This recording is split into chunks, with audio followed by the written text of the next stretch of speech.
Satu perikop, satu hari. Filipi pasal yang kedua, ayat 1 sampai ayat yang ke-11.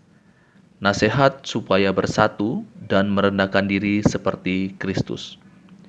Jadi, karena dalam Kristus ada nasihat, ada penghiburan kasih, ada persekutuan roh, ada kasih mesra dan belas kasihan.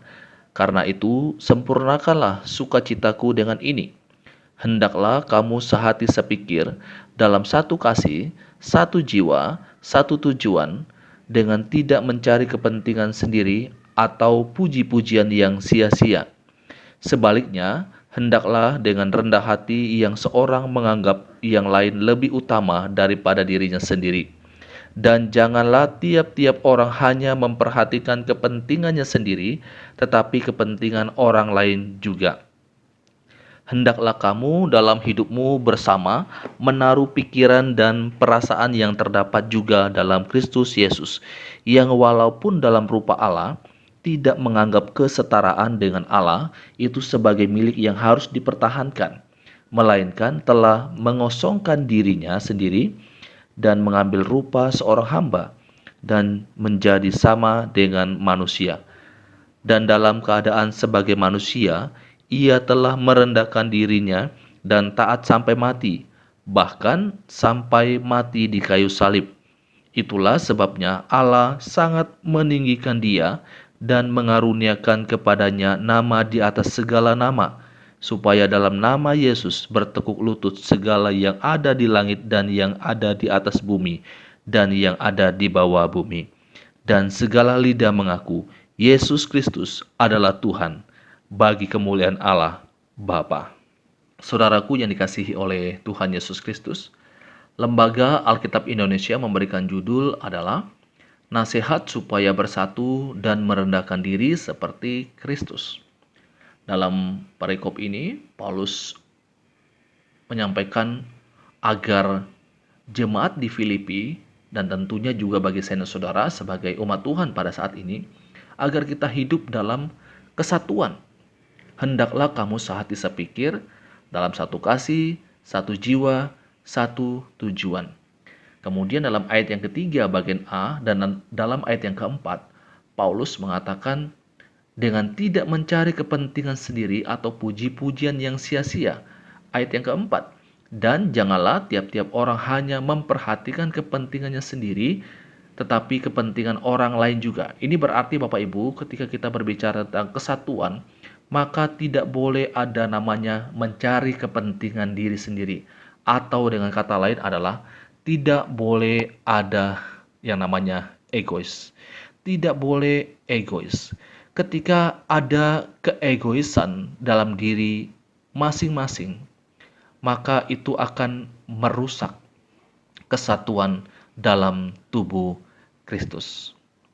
Saudaraku yang dikasihi oleh Tuhan Yesus Kristus, ketika saya dan saudara telah lahir dalam natur yang berdosa, maka masing-masing diri kita ini ada keegoisan dalam diri kita. Nah, setelah kita menjadi percaya kepada Yesus, sifat egois ini juga masih ada dalam diri kita. Kita semua masih memiliki sifat kedagingan, di mana setiap hari kita masih terus berperang melawan keinginan daging ini.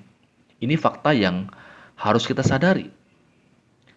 Karena adanya keinginan atau keegoisan dalam diri kita, maka ini akan melahirkan persaingan di antara satu dengan yang lainnya.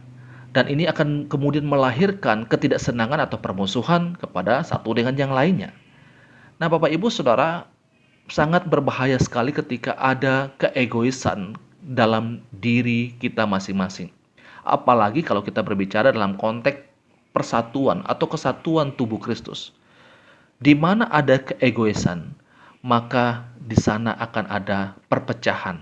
Di sana akan ada kehancuran dalam komunitas itu. Kalau ada sifat mementingkan diri sendiri. Keegoisan merupakan suatu hal yang sangat-sangat berbahaya.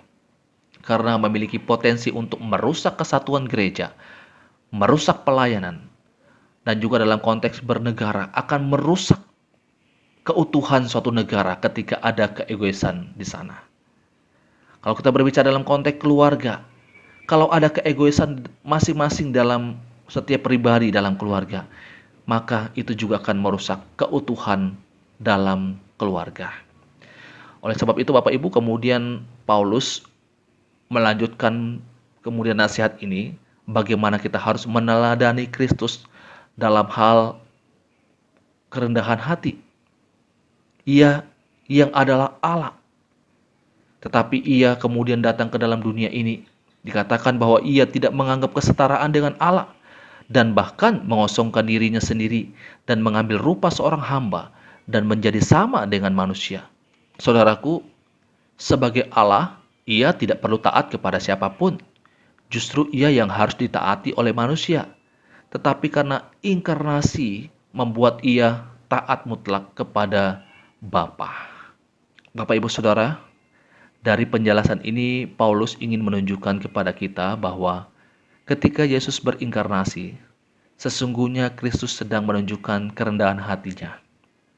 Ia tidak egois, tapi ia rela berkorban demi orang lain. Ini teladan yang diberikan oleh Kristus sendiri dalam hal kerendahan hati. Kiranya saya dan saudara sebagai anggota tubuh Kristus, marilah kita juga saling merendahkan hati kita satu dengan yang lainnya. Mari kita buang sifat-sifat egois dalam diri kita. Karena sifat egois itu, pementingan diri sendiri itu, akan memecah belahkan kesatuan tubuh Kristus. Ini pembacaan firman Tuhan, renungan untuk kita saat ini. Tuhan Yesus memberkati kita selalu. Amin.